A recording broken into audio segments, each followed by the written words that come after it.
Hello दोस्तों, नमस्कार। जय हिंद, जय भारत, वंदे मातरम। एक बार फिर स्वागत है आप ही का अपने YouTube channel all India job news 0.2 के यूट्यूब प्लेटफॉर्म के ऊपर।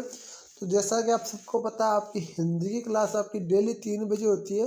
तो ये 3 बजे वाली क्लास लेकर मैं आपके सामने आ गया हूँ। तो आज का हमारा टॉपिक है सर्वनाम। उससे पहले बता दूँ आपको, यदि चैनल पर फर्स्ट बार विजिट करो तो चैनल को आज ही सब्सक्राइब करके बेल आइकन के बटन को ऑन कर लो, क्योंकि इसी यूट्यूब चैनल के ऊपर आपको बीएसएफ ट्रेड्समैन की आपकी फुल तैयारी करवाई जाएगी। इसमें आपकी हिंदी हिंदी आपकी 3 बजे चलती है, आप सबको पता है। और आपकी मैथ इसमें चलती है आपकी सुबह 9 बजे।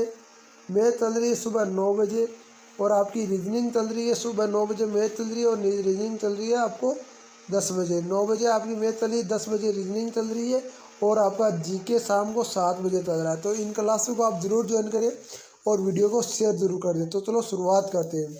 सर्वनाम, सबका नाम, यानी सर्वनाम का अर्थ होता है सबका नाम। जो शब्द संज्ञा के नामों के जगह प्रयुक्त तो उन्हें सर्वनाम कहते हैं। अर्थात संज्ञा के स्थान पर प्रयुक्त होने वाले शब्द को सर्वनाम कहते हैं। अर्थात भाषा को प्रभावित करने के लिए जो शब्द संज्ञा के स्थान पर प्रयुक्त होते हैं उसे सर्वनाम कहते हैं। बातों में अलग अलग प्रकार से इसके सर्वनामों की आपकी परिभाषा बताई गई है।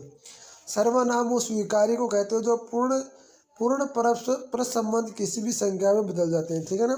सर्वनाम संज्ञा के स्थान पर रखा जाता है। वाक्य में सर्वनाम वह शब्द है जो आपके प्रश्नाधीन आदमी की जगह पर उपस्थित होता है।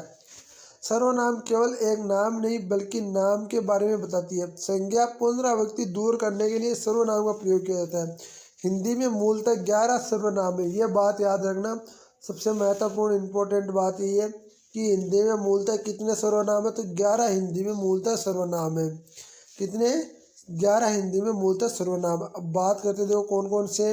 तो मैं, तू, ये, वह, आपका आप, जो, सो, कौन, क्या, कोई, कुछ आदि, ये सब आपके सर्वनाम हिंदी के मूल सर्वनाम ये आते हैं। ठीक है, ये आपके मूल सर्वनाम है। ठीक है, अब बात करते हैं सर्वनाम के उदाहरणों की।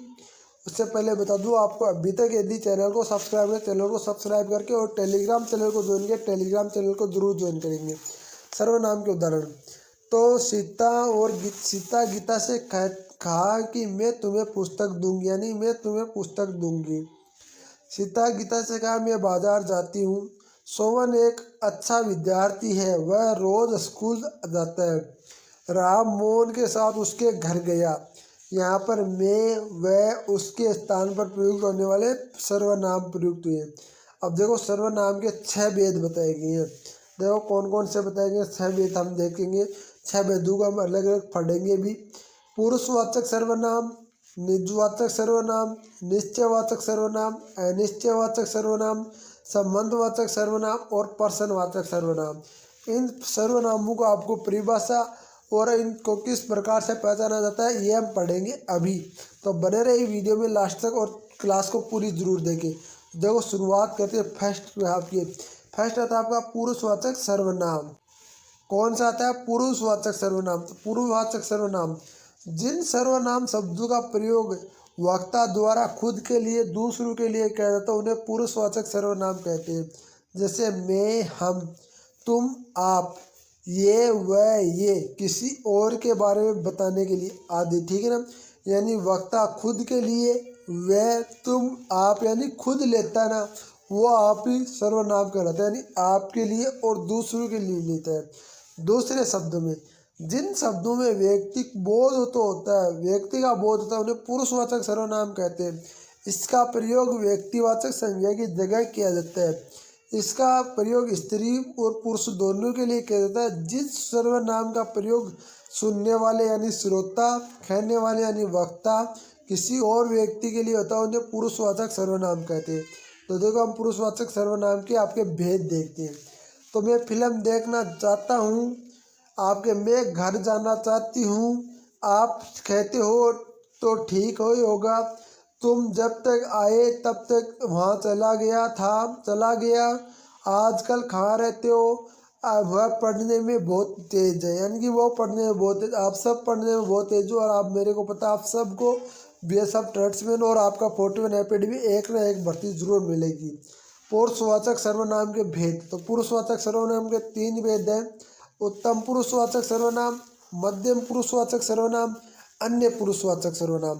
तो देखते हो उत्तम पुरुषवाचक सर्वनाम, जिन शब्दों का प्रयोग कहने के लिए खुद को प्रकट करना होता है उन्हें उत्तम पुरुषवाचक सर्वनाम कहते हैं। अर्थात जिन शब्दों का प्रयोग बोलने के लिए खुद के लिए करता है उन्हें आपके पुरुषवाचक सर्वनाम कहते हैं। जैसे मैं, हमारा, हम, मुझको, हमारी, मैंने, मेरा, मुझे आदि। ठीक है। उदाहरण, मैं स्कूल जाऊंगा, हमें मतदान करने चाहिए, नहीं करेंगे। ठीक है।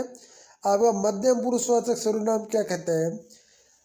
जिन शब्दों को सुनने के लिए प्रयोग किया जाने वाला मध्यम पुरुषवाचक सर्वनाम कहते हैं। यानी कि जिन शब्दों को प्रयोग करने के लिए सुनने वाले के लिए प्रयोग किया जाता है मध्यम पुरुषवाचक सर्वनाम कहते हैं। अर्थात जिन शब्दों को बोलने के यानी वक्ता, सुनने वाला यानी श्रोता का प्रयोग होता हो उन्हें मध्यम पुरुषवाचक सर्वनाम कहते हैं। तू, तुम, तुम्हें, आप, तुम्हारे, तुमसे, आपने। यानी कि आप और अगला दो ही हो वहाँ पर आपका मध्यमवाचक सर्वनाम होता। तुमने गृह कार्य नहीं किया, बिल्कुल आपने टीचर ने या आपकी स्टूडेंट से कहा तुमने गृह कार्य नहीं किया। तुम सो जाओ, किसी मम्मी ने आपसे कहा कि तुम सो जाओ। अन्य पुरुष, तो जो व्यक्ति उपस्थित नहीं होता उन्हें वक्ता या श्रोता अन्य व्यक्ति होता है। जिन शब्दों का प्रयोग अन्य व्यक्तियों के लिए किया जाए उन्हें अन्य पुरुषवाचक सर्वनाम कहते हैं। अर्थात जिन शब्दों का प्रयोग बोलने वाला, सुनने वाला अथवा जिसके लिए करता है उन्हें अन्य पुरुषवाचक सर्वनाम कहते हैं। ये इनमें व्यक्तिवाचक संज्ञा के उदाहरण शामिल है। जैसे वे, ये, इनका, इन्हें, उसे, उन्होंने, इनसे, इनसे आदि। उदाहरण, मैं मैच नहीं खेलेंगे और उन्होंने कमर कस ली है। ठीक है। यह आपके पुरुषवाचक सर्वनाम के उदाहरण है। चलते हैं अगले आपका सर्वनाम के भेद की। तो हमारा अगला भेद है निजवाचक सर्वनाम। तो निजवाचक सर्वनाम क्या कहता है, ध्यान से देखना। निजवाचक शब्द का अर्थ होता है अपना है वाचन अर्थात बोध व अपनेपन का बोध कराने वाला शब्दों को निजवाचक सर्वनाम कहते हैं।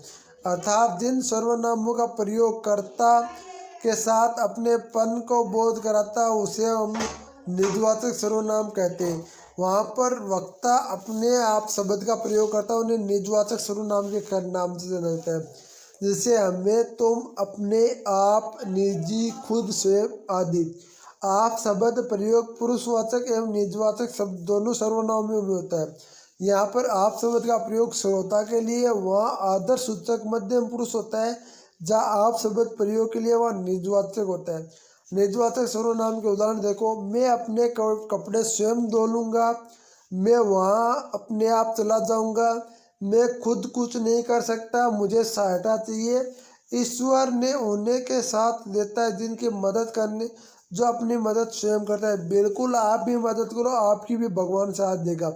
तो ये आपके उदाहरण है। तो मैं ये उदाहरण आपके टेलीग्राम चैनल पर पूरी की पूरी आपकी सर्वनाम की PDF आप डाल दूंगा, तो टेलीग्राम चैनल को जरूर ज्वाइन कीजिए भाई।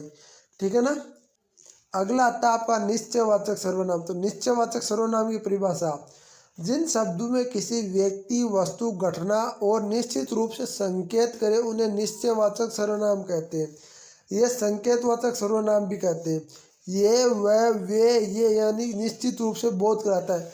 यानी कि आपको ये याद रखना है कि आपसे जिस वस्तु की और निश्चित व्यक्ति की ओर संकेत कर रहा हो वो आपका निश्चयवाचक सर्वनाम कहते हैं। जैसे वह मेरा गांव है, वह, ये मेरी पुस्तक है, ये सेब है, ये रानी की है। ठीक है। पुस्तक रानी की है। ठीक है ना। वो आपकी रानी, ये भी आप ध्यान रखना, वो भी आपकी रानी, ये भी। निश्चयवाचक सर्वनाम के दो प्रकार होते हैं, निकट निश्चयवाचक सर्वनाम, दूरवर्ती निश्चयवाचक सर्वनाम। जो संबंध निकट, पास वाली वस्तु के निश्चित रूप में बोध कराते हैं उन्हें निकटवर्ती सर्वनाम कहते हैं। जैसे ये मेरी पुस्तक है, ये मुझे बहुत पसंद है। ठीक है। और इनमें से ये निकटवर्ती शब्द के लिए प्रयोग कर बोध करा रहा है। ठीक है। जो शब्द दूर वाली वस्तु के लिए और निश्चित रूप से संकेत करते हैं उन्हें दूरवर्ती निश्चयवाचक सर्वनाम कहते हैं। जैसे वह मेरी पेन है, ये वे सेब है। यहाँ पर वह और वे दोनों आपके दूर की दृष्टि, दूर को आपको बोध करा रहे हैं, तो ये दूरवर्ती निश्चयवाचक सर्वनाम है। अगला हम पढ़ते हैं अनिश्चयवाचक सर्वनाम। अनिश्चयवाचक सर्वनाम किसे कहते हैं? जिन शब्दों में किसी व्यक्ति, वस्तु आदि का निश्चित पूर्ण बोध न हो वहाँ अनिश्चयवाचक सर्वनाम कहते हैं। दूसरे शब्दों में जो शब्द किसी व्यक्ति, वस्तु और ऐसे संकेत करे जिन्हें स्थिति अनिश्चित और स्पष्ट करे, उन्हें आप निश्चयवाचक सर्वनाम कहते हैं। जैसे कोई, कुछ, किसी, कौन, किसने, किन्हीं को, किन्हीं के, जो, तौन, जहाँ, वहाँ आदि आपके अनिश्चयवाचक सर्वनाम है। अनिश्चयवाचक सर्वनाम के उदाहरण देखो, मैं यहाँ पर 2-4 उदाहरण आपको बता देता हूँ। मोहन, आज कोई तुमसे मिलने आया है, यानी कोई है, ये कन्फर्म नहीं है तो ये अनिश्चय। पानी में कुछ गिर गया, पता नहीं क्या गिर गया, ये अनिश्चय। द्वार पर कोई खड़ा है, कोई नहीं पता कोई कौन है भाई, ये नहीं पता। तुम्हारे लिए किसका फ़ोन है, यानी फ़ोन किसका किसी को नहीं पता। कुछ पत्र देख लिए गए तो कुछ देखने, यानी कुछ पत्र देख लिए गए अब कुछ देखने। मैं कुछ खाना चाहता हूँ, यानी मैं कुछ खाना चाहता हूँ, क्या खाना चाहता है ये कन्फर्म नहीं है। तो यह आपकी अनिश्चयवाचक सर्वनाम के उदाहरण है। अगला हम देखते हैं सर्वनाम का भेद। उससे पहले बता दूं आपको, अभी भी यदि चैनल को सब्सक्राइब नहीं किया, चैनल को सब्सक्राइब करो। क्लास नहीं ले तो क्लासों को जरूर ज्वाइन करो, ताकि आपको जो भी अपडेट हो वो सबसे पहले मिल सके और साथ में आपकी क्लासें भी चलाई जा सके। संबंधवाचक सर्वनाम की परिभाषा। जिन संबंधों का परस्पर संबंध का पता चलने पर संबंधवाचक सर्वनाम कहते हैं।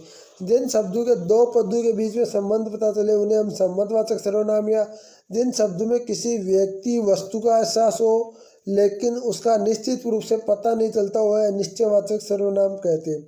दूसरे शब्दों में, जो सर्वनाम वाक्य के लिए प्रयुक्त होकर अन्य किसी सर्वनाम से संबंधित हो, वह संबंधवाचक सर्वनाम कहलाता है।